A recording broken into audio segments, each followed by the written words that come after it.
Welcome to the Gospel According to podcast, the first and only podcast looking at the intersection of pop culture and the Christian faith. I'm Dan Ulrich, joined as always by my co-host. You may know him as the guy still dressed in his Mario costume. That's Dave Allahan. It's me, I'm Mario. No. Yeah, it's me, Dave. I'm still in the costume. I've been wearing it ever since we recorded. In 3 weeks now. I've been wearing it nonstop. It's starting to smell. When you promote an episode, you go all in or don't go at all. Just walking up to people in the grocery store. Hey, have you listened to my podcast? Yes. Yep. We're not alone today. We are joined by the anonymous guy who runs the page Christians Who Curse Sometimes. We call you Christian who curses sometimes. Well, you know what's funny? People say I go by the fake name Mike on here when I do interviews. So there's at least a name for me. One podcast I was on just called me Christian, and I don't know that I like that title. I don't like bearing the weight of Christian as a title.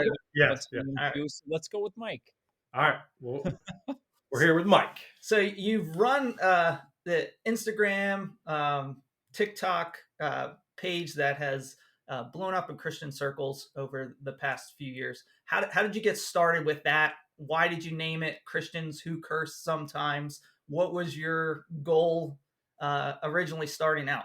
You know, it's so funny. People give way too much thought to this and think that I had some deep business plan and some big plan to have a big Christian page someday, but they're usually disappointed by the answer. And that's just that I was bored at work one day.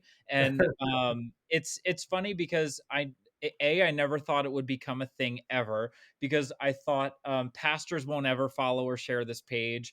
Most serious Christians won't ever, because I was like, they just won't get my humor is what I assumed. So I made it because, not to throw anybody specific under the bus, because you like you guys and I, we're well connected within the Christian humor community. I feel like with a lot of the pages, I was seeing a lot of the pages, and I realized that the humor was just not accurate to the Christian experience. Like the example I always give when people ask is, you would see like an Olympic runner with a baton, and it would be like running towards God, like, and I'm like, that is not what it's like to be a Christian at all. Like I'm not the runner. I'm like the fat kid in the back who's tripping over himself, trying to keep going in my Christian life.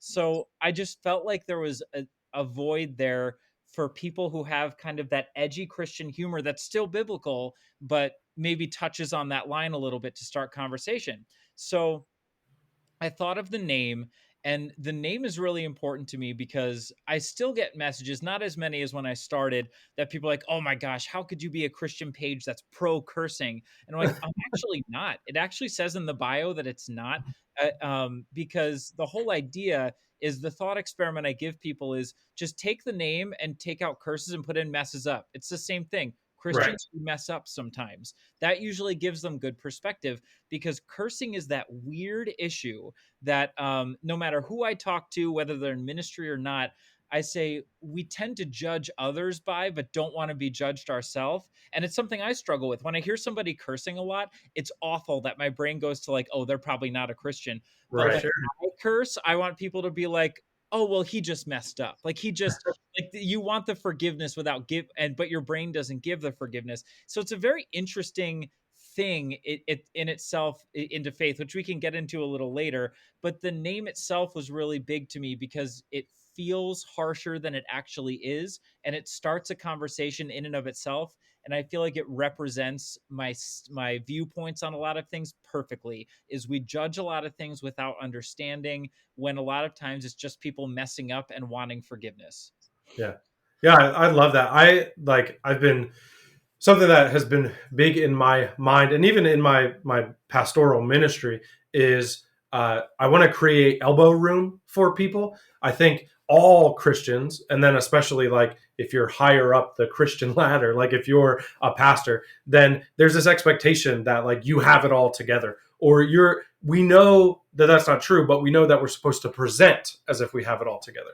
And, there are appropriate boundaries for all Christians of like when to share, what not to share. But as a pastor, I just try to find as much appropriate space as I can to be vulnerable and to be honest in front of people, because then it creates room for them to do the same. I think so often we want others to lead in vulnerability, and then maybe we'll follow. But I think we as individuals, we have to be the ones who are willing to lead in that vulnerability. And I think some of what you're describing in Christians Who Curse Sometimes gets at that. Yeah, my wife actually said something really profound, and I don't know that she intended it to be profound at this point in our marriage, but we were looking for a new church at one point, and we met the pastor, and she said, "You know what I want?" She goes, "I want a pastor where I feel like if I mess up and curse in front of him, I don't feel judged." Yeah. And it's amazing because as Christians, are we loving others in a way that they feel like that around us? Like where they feel like if they mess up, they don't have to worry, but they know that there's like still that relationship there, like that, like we both get it. We know you're not like this. And that's a really tricky thing, especially for Mhm. pastors to find, because when the standard, whether it's intentional or not, when the standard is perfection, everybody fails, including leadership. So the whole thing can crumble if the standard is perfection.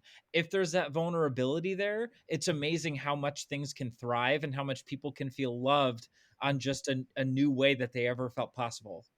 Yeah. I know that's kind of been my journey too. I remember as a kid being like the same as you, like you heard someone curse and it's like, oh, or I remember specifically somebody from church in the parking lot smoking a cigarette and me being like, oh, I can't, they're not a Christian. Like Mhm. they're smoking a cigarette. Those, and I think it touches that the outward appearance of things that we judge, where it's like you can't see lust necessarily, you can't see greed or covetousness Yep. in the hearts of people, but you see someone, cursing Right. or smoking a cigarette Yeah. or things like that. And our mind jumps to, okay, that's an external sin that I can see out in the world and I'm going to judge that. Yep. I remember really struggling as a teenager because I never, ever, ever cursed, period, when I was like a kid and a teenager, like not even when I stubbed my toe. And I remember vividly, I remember where I was sitting in my high school cafeteria. I was retelling a story to somebody and I said the F word because the person in the story said it. And it still makes me like I cringed so hard. But the people I was telling it to didn't know. Like it wasn't a big deal to them. It was Right. forgettable to them, Yeah. but that was the first time in my teenage ranking of how bad words were. That one's like top 3 you should never say. And the fact that I jumped from nothing to that word, I struggled with guilt for such a long time. I didn't even say it with any meaning behind it. It was Right. repeating what Right. somebody else had said. And I was like, what is and now when I think back, I'm like, I wish I had a healthier understanding of, forgiveness and what cursing is and what it means and that sort of a thing. Not to like get too hard on whether it's right or wrong, but just some health in like that guilt and shame that can be like almost second nature to Christians. Yeah. Yeah. That was what was going on in my head, is like, it does create like so many things that we don't talk about. And I think in following your page, like, I think that's kind of what you're doing, is like, these are the things that we don't talk about, are afraid to talk about. And it creates a shame culture around these things. And it doesn't have to be that way. I remember watching, so we're right outside of Philadelphia, 1997, Flyers versus the Red Wings in the Stanley Cup, and a player got hurt, and the whole stadium got quiet, and somebody really loud from the crowd shouted the F word. And if I had a live beep, I could do it. But and I remember like hearing it. So I was probably about 10 years old, and my dad being there, and he's like, "Did you hear that?" And I don't know what that conversation was going to be, but I just was like, "Hear what?" No. Like it was like I'm not even allowed to hear. I know that I'm not allowed to hear that word. Like I felt the shame just from having heard it, that I was like, "Oh, well, I know we can't talk about it." And like that has not shaped my life in any damaging ways. But I do think that it exemplifies kind of the shame culture that we have around so many issues, but culture or cursing certainly being one of them. Yeah, absolutely. So on your page, you do some things over over there, and I'm curious, like you said, I guess you didn't set out like a master plan of like, all right, these are kind of the things I'm going to hit. These are the aspects. You were bored at work one day, but you deal a lot. You have like take a lot of questions and polls from people about different aspects of sexuality, You do, I think is it every Saturday that you do like the Saturday secrets? Every other Saturday. Yeah. Every other Saturday. So like where did some of these things develop? Do you ever feel like they're out of control? Or like, do you wrestle with like what is healthy about this and what isn't? Absolutely. And I struggled with it a lot in the beginning because I never wanted that, by the way. I like it, not to say that I don't want it now, but I never wanted the page to be like that because in the beginning it was just memes, like the old school like memes with the white text on top and a Right. picture on it. And that's all I was making. And they were really bad in the beginning. Like when I look back, I cringe at the stuff that I made because I didn't get traction on my page for a long time. Like I ran it for probably 4 or 5 or 6 months, and then I gave up on it for probably 4 or 5 months, like where it was just dead. Yeah. And because I was like, man, maybe this was a bad idea to start with. It was just kind of an outlet for me. It kind of worked. So when I started up again, some of the larger pages started taking notice of what I was doing. I don't know how they found me, just through people sending it to them or whatever. And they started sharing my stuff, and I started getting followers. In that's when I would hit like 2 or 3 or 4 thousand followers, and I would get really excited by that. So one of those times I did an AMA. I said, I'm not going to tell you who I am, but a lot of you guys asked me questions, so maybe I should just clear them up, which is like confusion of my name on there, with confusion about some of the memes that I made. So it was more of a way for me to like clear the air. Like, yes, I am a Christian. I don't hate Christians. I'm just joking with you guys. And people asked me a lot of really deep questions, and they wanted my thoughts on things. And I remember exactly what the question was. Someone asked if it's okay for Christians to smoke pot because they had heard a lot of conflicting evidence, and they said I just can't Google something like that. And I thought it was weird because I'm like, I'm literally just the most random boring dude on Instagram. Like, I'm not a pastor, I don't have ministry training. And I Yeah. was like, I'm the last person anybody should be asking. Right. So my idea at the time was, I was like, don't ask me, I'll just post it and let other people tell me. So Right. I posted it, and I got all these responses from people, and I just posted their responses. I said, hey, take it or leave it. Here's what people think. Yeah. And then from there, people said, how about this issue? What if you did this issue? And it blew up so quickly that I realized that there was this need to discuss those things openly and in an unbiased way that people can hear both sides, because we live in this beautiful social media era where we get to see a lot of people who agree with us, which is really comforting in a way. But I try to break that algorithm a little bit by showing people both sides of an argument from a fair perspective, which is really difficult to do. So because the need never stopped, people kept asking me questions, and a lot of them were really hard and broke my heart. So I wasn't dumb about it, I don't think. I consulted with a pastor and a therapist and told them Hmm. exactly what was going on. And I said, I need to know what I'm responsible for and what I'm not responsible Yeah. for, and what's the smart way to do this. And they both gave me a lot of really great advice for how to ask questions, how to present them in a way that's biblical and fair. And it's changed. I mean, my page has just evolved so many times over the 3 or 4 years that I've been running it, and it's had so many iterations and done so many things. But that's really how it started. Yeah.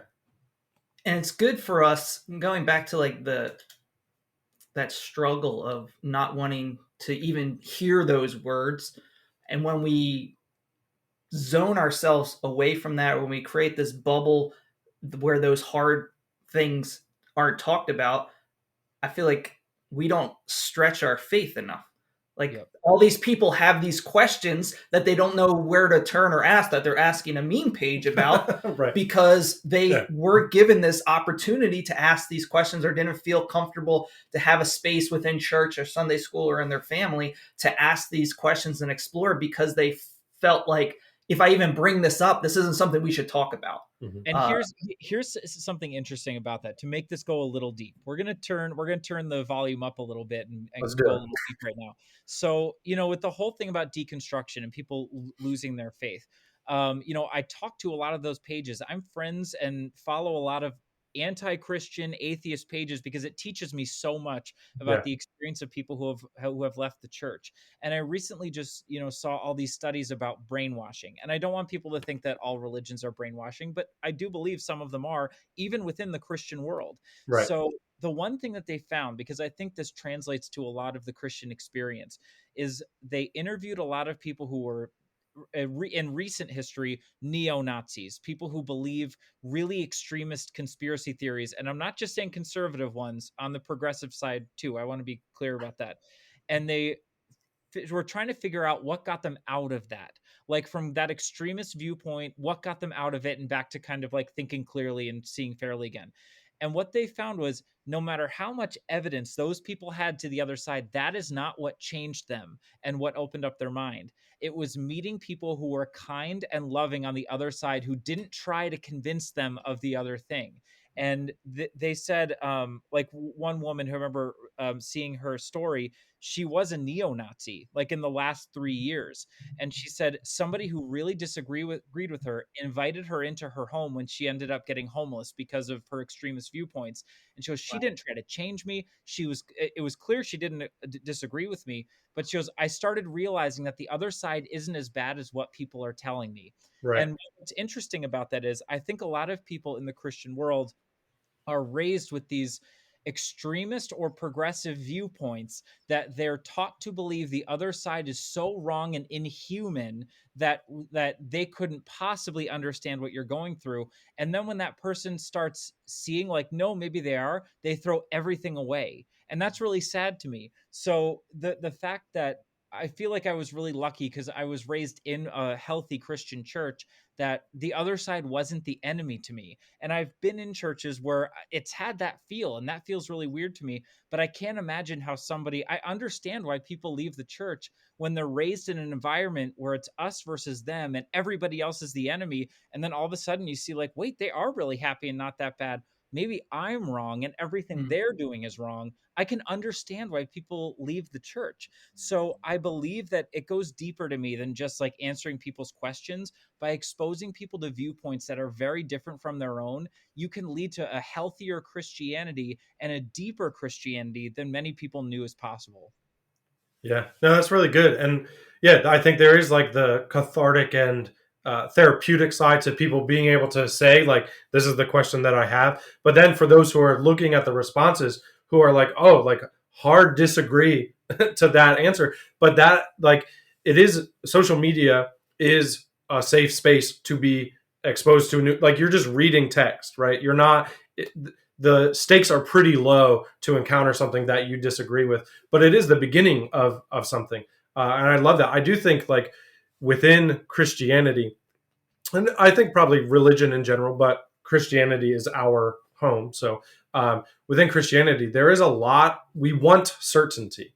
And I think a lot of pastors, well meaning, want to give that to their people because that's what they're after. And it makes them feel safe and secure. And I know that, okay, this is what we believe. And I think even a lot of well meaning pastors who want to present that in a way that's like, this is, we generally agree to this. And there are others out there and they're not bad, but, this is kind of some of what makes us different and unique. But then the way that seeps into someone is, oh, well, we're right, and oh, they disagree with us, are they safe, are they okay, they're not as good as us. And I think we lose that ability to sit in tension. And I think like we see that in Christian circles, but we see that in our culture all over the place. Like, name the area, we're so polarized politically, religiously, like whatever the thing is, like if you disagree with me, then you're not safe, you're bad. And that, I think that is definitely a both sides, an all sides issue. Like maybe it was more prevalent at one side at a time, but now I think it's just all of us. We're all just like, we want those like certainty boxes where, okay, I believe this and everyone in here believes it with me, and now I'm safe. But yeah, Yeah, back to and that album.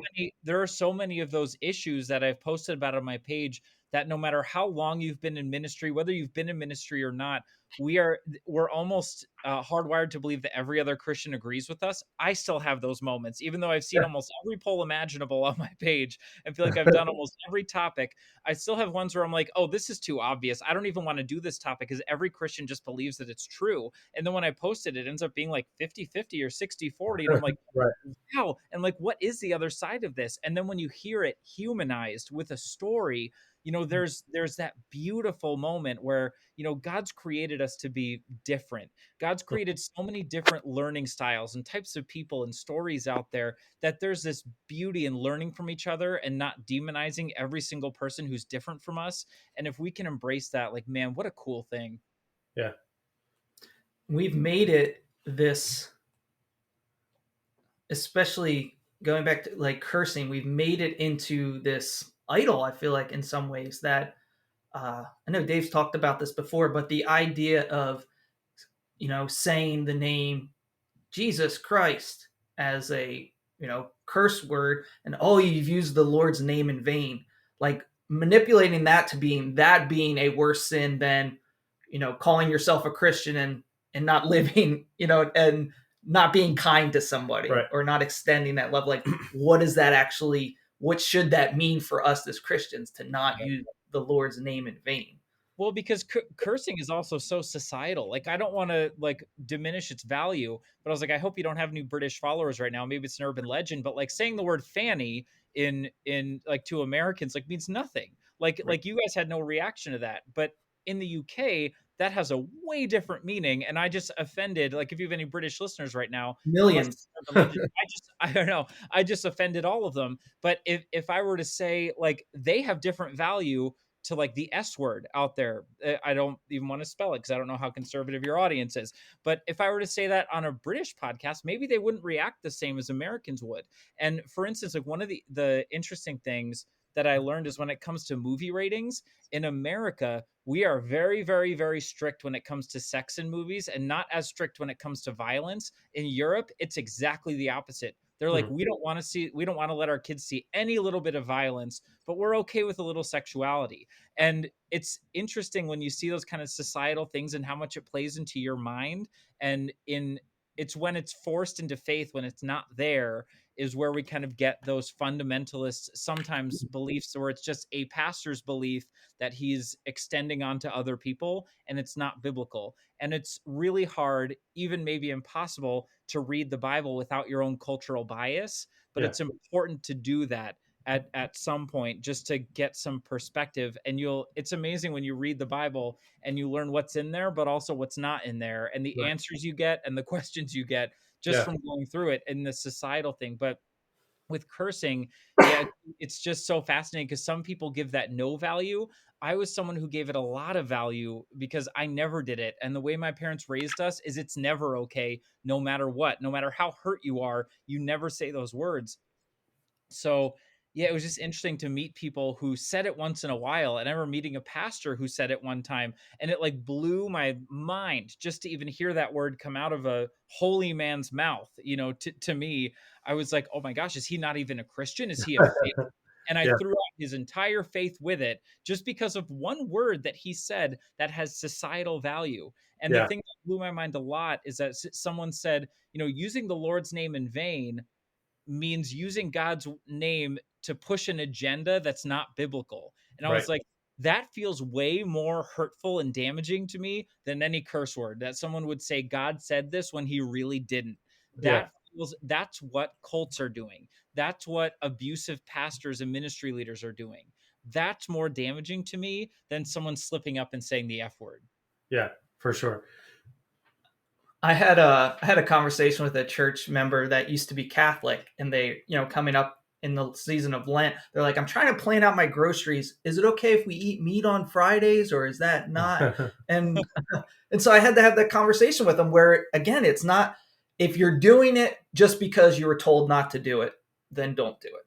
If you're able to do it in a way that you're giving up of something, you're sacrificing something during this period of time, and you're replacing it with prayer, or you're replacing it with meditating, reflecting on the things of God and the trials of of Lent and Jesus and Easter, and that you're wrapping it up into that as a way of worship, then absolutely do it. But for us to just take these hard, fast stance, well, why do you do that?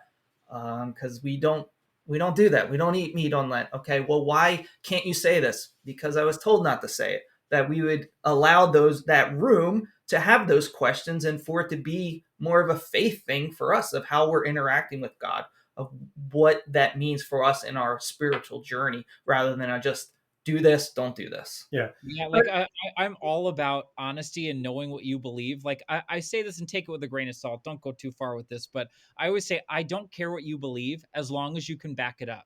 As and in the Christian world, as long as you can back it up biblically, because it's crazy to me how many people like if somebody who's an atheist and I say like why don't you believe in God, they can give me a lot of reasons, but if they can be honest, like I'm angry at the church because the church hurt me, that like and it makes me not want to believe with God. Like that's a very honest thing that helps me respect them and their viewpoint a little more, even if I don't agree with it. Right. And but it's the same with Christians, is so many of us grow up just being parrots of what our parents believe without knowing why. And that's why it's so interesting to me that so many Christians, like if you were to ask somebody like why do you believe in this or that, I want to hear them give me a well thought out answer to why. Otherwise, don't have a strong stance on it and go Right. figure it out before you're telling other people how to live their life. Yeah. Yeah. I think it's a. Do you have kids, Mike? Yes. So we're all raising kids, and I think when our kids are young, we do present a world to them that is pretty black and white because I think that's what they need. That's what they can take in. That's what they can comprehend. But as they get older, our oldest is about to turn 10. We are introducing in age appropriate ways some gray to her world because the world is actually complex. It's not black and white. And I think for so many Christians, we are given a black and white world, and we never mature out of that. We're never, to use Paul's metaphor, we're milk fed, and we never move on to the meat of it. And I think like Christians who curse sometimes, like that being, I think there is actually maturity in that, and recognizing that words are assigned meaning. I think of some of the harshest things that have been said to me that still ring in my mind. None of them have curse words involved. Like those words were used to damage me and they were harsh language, but they weren't curse words. Nobody got in trouble for saying it because they weren't cursing. And yet I've had to unpack the impact of them on my life. Like, and if I stub my toe and I say, oh shoot, or I say shit, like what is that really that big of a difference? Like I've just communicated that my toe hurts and like I'm frustrated by that. If I communicate that one way or the other, but you know what I'm saying, then is it really that big of a deal that I used a word that has been deemed bad or whatever?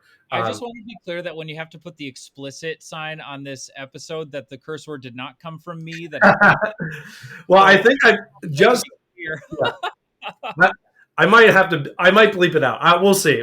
I'll see how I feel when I edit it. I'm not sure yet, but yeah, and because I think it's that black and white viewpoint that kills so many churches. Because I'm still waiting for someone to prove me wrong. I've said this a lot of times. I have never met a former Christian who's become an atheist who said, "Hey, I was raised and I was a part of a really healthy church that took my questions, and I decided that God is not real." I have not met a single person who has said that. Almost every atheist / former Christian I have met has said, "I asked my questions and I got kicked out of my church," or something like that. I haven't met someone who said, "I was in a healthy church, they embraced my questions, and I decided God isn't real." I haven't met that person yet. They might be out there. I have faith that they are, but it's amazing how rare that is, if it is. So the importance of embracing that gray and helping people empty out the junk drawer that is their faith and organize it in a way that they understand is more right. helpful than churches realize. Yeah, absolutely. Do you have a game, Dan? I do. All right. You ready for a game? Oh, I love games. I don't even know what this is, and I'm ready for it. All right.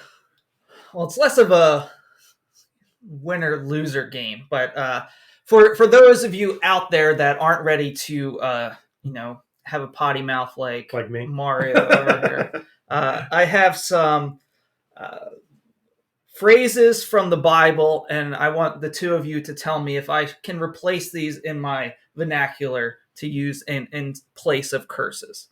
All okay. right. So tell me if these will play as far as when you stub your toe or when you want to say something about someone. So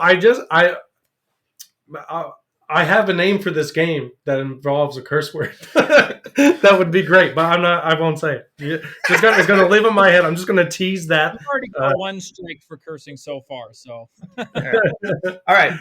So first one. This is from Jesus himself. Could I go brood of vipers? I like it. I like it. I think bring it back. Somebody curses or somebody pulls in front of you in the highway. Give them you brood of vipers. See, that sounds cultural. It sounds like more of a British way of, how they say like bloody, like the brood of vipers. The vipers. Like I could just hear them saying it in their like nice clean accent when they're upset. It is, yeah. It's almost like it's too refined for Americans. Like, yes, yeah, it's not angry enough. It doesn't have that like vitriol behind it that Americans have. Yeah, okay. That's true. All right, next one.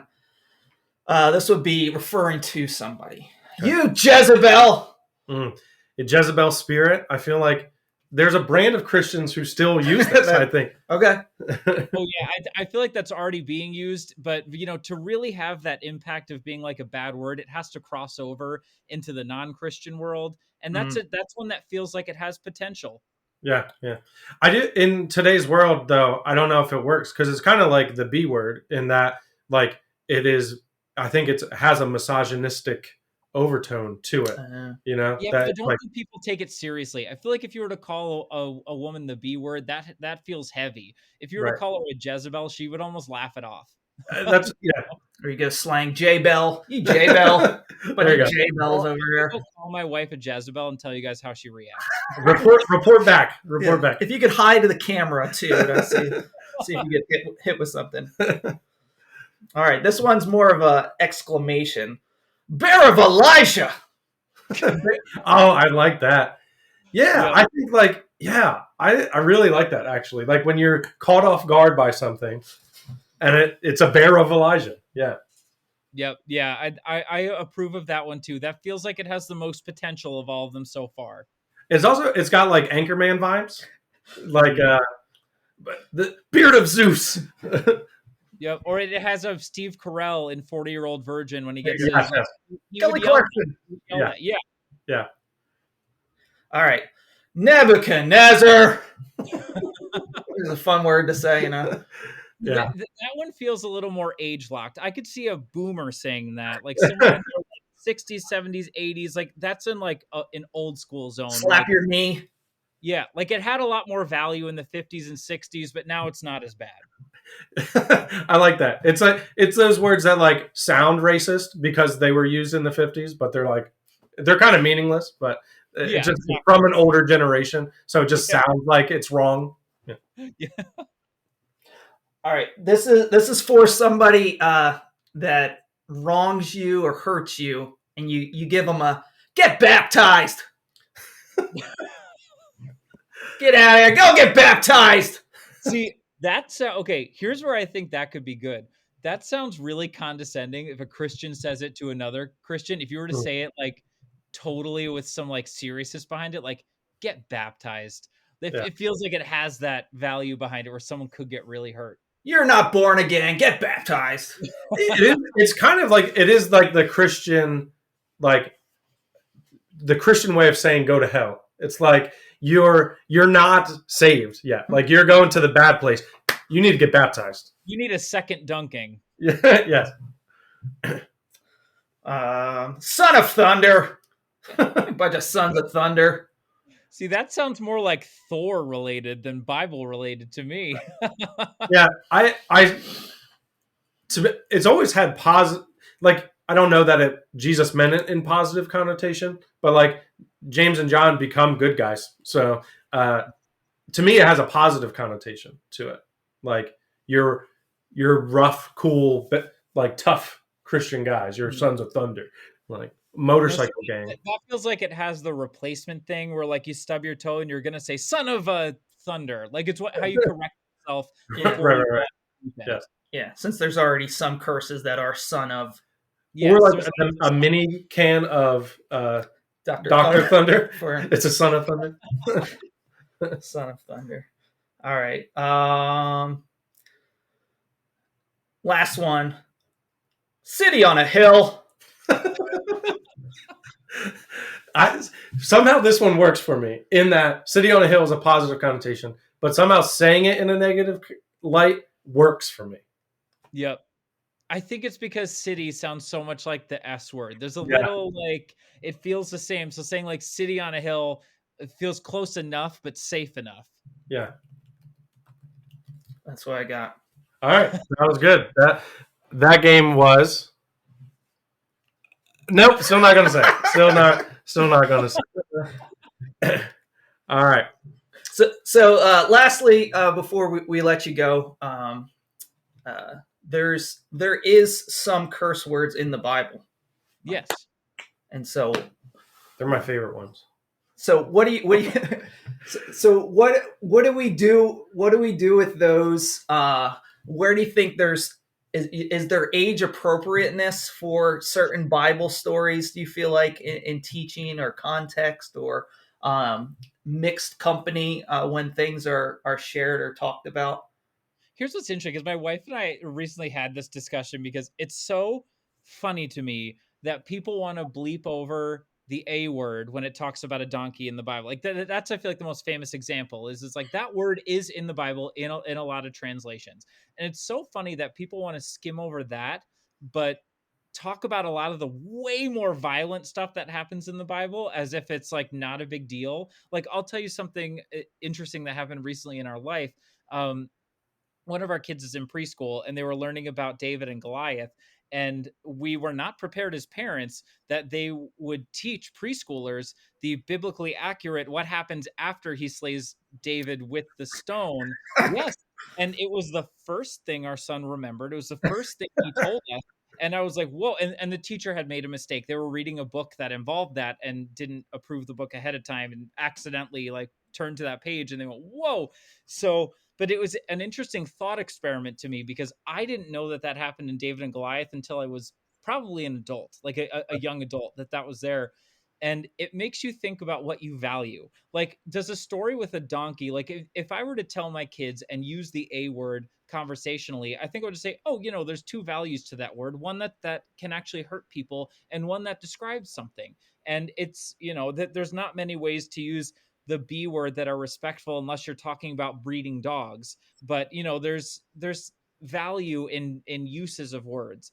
And I think it's important to teach our kids that instead of so much bleeping it, because what can happen when you block people out from certain things is when they go looking for it, they wonder what else they were lied to about. Mm. And I think that that's an important perspective to have because it goes back to what we were saying about things that are black and white is when you say all of this is bad and all of this is not, when there's more nuance in there. And then all of a sudden, like good things can get thrown out and bad things can get pulled in. The other thing that I was very fascinated by, and I wrote, if you go to christianswhocursemetimes.com, I wrote an article about this. I found it very fascinating that when ex-Christians, when people who deconstruct and fully leave the faith, that they tend to cling to astrology. I thought that was so fascinating to me because a lot of them say like, well, the Bible's not scientific. There's just not enough science behind it. Y'all hate science. And then they cling to something that actually legitimately has zero scientific backing to it. And I, Right. I did my due diligence and I looked for any scientific study that says that there's any backing for it, trying to take away my bias, and there's nothing right now. And I would love it if someone could send me something that says there is, because there's nothing other than anecdotally any proof to any sort of astrological impact to the stars in your birthday. And what I found in talking to them was there's almost this desire of when you've been told not to do something your whole life, that once those things that you clung to go away, and this was admitted to by people who are former Christians, so I'm not speaking for them. They said this to me, that they said there's almost this thing where you want to stick up your finger to them and say, this thing you told me not to do, look at me, I'm doing it now. And it usually goes away over time. But I think that we need to give value to that reaction because I think that is a real understandable reaction when you're treated a certain way and all of a sudden you realize that that the way you were raised is hurting people and maybe isn't true, that you're like, fine, I'm going to do what you told me not to do now. That's a Right. human reaction. And I don't fault these people for it. Usually over time, they're like, okay, maybe I was kind of silly giving too much value to the fact that I was a Virgo, and maybe I was just being mean to people. There's that to it too. But I found that so fascinating.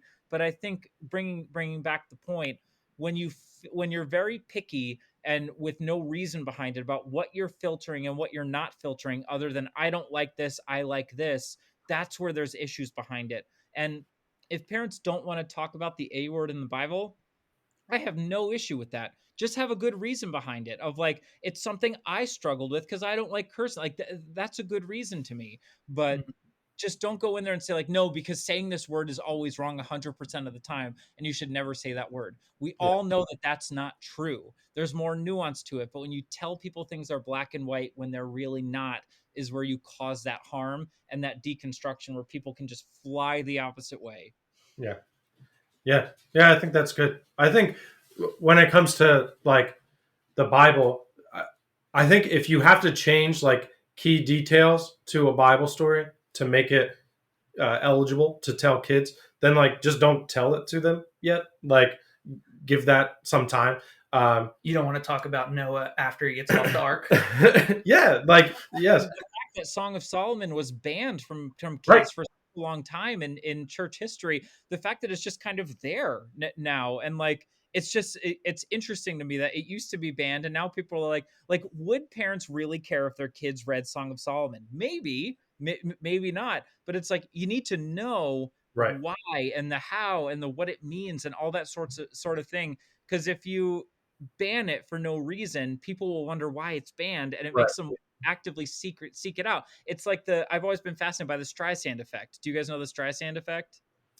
I feel like I do, but Go tell down the the listeners who don't know. You I'm know, gonna remind, because this is such a cool thing. If you look it up, so Barbara Streisand owns this enormous house in the coastline of California, and a guy doing geological surveys was taking photos of the shoreline going down, and he just logged them. He categorized them on a geological website.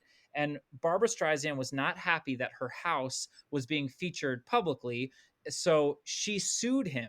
The photo before she sued him had less than 50 views on it. Nobody cared that it was on there. No one knew it was her house, but she made it a big deal and she sued him, that hundreds of thousands of people looked at that video and then saw her house. And Mhm. it's almost like if you point something out and say this, like, people are going to look at it, the bigger deal you make it. It's like right, parents who ban their kids from doing one certain thing, I will say that, and I think this is a good thought experiment for parents and good for me as a parent. I was like, if you're a parent who's super strict about my kids have to be in the house and in bed by 8 o'clock, you better bet that when those kids are teenagers, you're going to have issues with them sneaking out, or you better be ready for that if you're right. not telling them the why.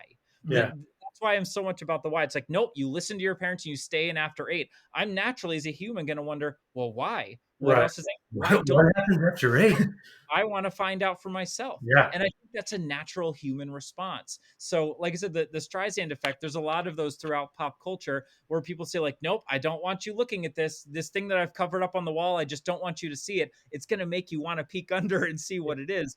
It's like banning books. Like when a book is banned, it makes people curious as to why and want to read it. Mhm. Whereas if there was no big deal made about it, no one would even know it existed. right. So I think that can be taken into faith too, that if you blindly get angry and ban things and block things or whatever, it makes people naturally more curious about what they are. And God's not afraid of our questions. Like Mm-hmm. he's not. He would welcome our if we're coming to him with something. He'd rather that than us going somewhere else. And there's not, there's not this issue of like, well, we can't ask that or we can't seek And if after. you don't believe us, open up Lamentations and read just the questions that are in the Bible from Yeah, the authors of the Bible, where they say like, "I don't get you, God. I'm yeah, out." Like yeah, that's what it says. So yeah. it's okay to be that person when you need to be. Yeah, I think it takes wisdom and discretion, and I think going back to what we were talking about earlier, it's not that black and white. We can't. That's not a sustainable or like healthy and full way to live. That's not the abundant life, is these things are good, these things are bad. The abundant life takes wisdom and it takes discretion. And that necessarily means we will mess up, but we're going to mess up if we try to keep everything in a tight little box as well. So I think trying to work through that, because like we're saying, when it comes to these questionable Bible stories, like to just say, oh, we can't read that, that's going to create an unhealthy curiosity. But if we kind of like, I think of the stories of the judges, like the way that those are told to kids kind of misses the complete point. Like I grew up thinking like, I want to be like Samson. And then as an adult, I read the Samson story and I'm like, wait, that's not it at all. Like he's not a hero at all. A lot of those stories, like they're done like cutesy for like a kid's throw pillow. Right. Like Noah and all the cute little animals, when Noah's really got a bottle under his arm that's empty, and he's and it's a genocide of the rest of the world. Everybody else dies. Yeah. So be wise, be discerning. Don't be tight and in a box, and make sure that you're following at Christians Who Curse Sometimes. Got a website too, you said, christianswhocurse.sometimes.com. Is that it? Mm-hmm. All right, cool. Yeah, thank you all for joining us for the Gospel According To. Remember to follow us on all social media platforms that exist or have ever existed: Instagram, Facebook, Twitter, TikTok, at TGAT Podcast. Thank you for sharing the Gospel According To with your family, friends. The edgy guy in the church parking lot. With a leather jacket, and it comes on a motorcycle. Yeah. Isn't afraid to smoke a cigarette in the parking lot, no matter what Dan thinks about him. You can also send us your mailbag questions that we would love to answer. Either we're going to try to keep doing lives regularly on Instagram. So Dave's got lots of costumes. It's true. And I'll tell you, I'm Ron Burgundy. Like, you put it on the teleprompter, I'll read it. So if you send in a bunch of curse words to us, I'll read them live on air. Okay. That is my promise to you. I might not actually do that, but you can email us, tgatpod@gmail.com, and help us to do where we want to help you, help us, help you carry out the Great Commission and spread the gospel according to podcast. And a great way to do that is leaving us a 5-star rating and review wherever you listen to podcasts. Rate us, reviews, wherever good podcasts are found. Yes, written reviews, they help a lot too. So be putting those in. But thank you for tuning in to your favorite Hump Day podcast. This was the Gospel According To Cursing.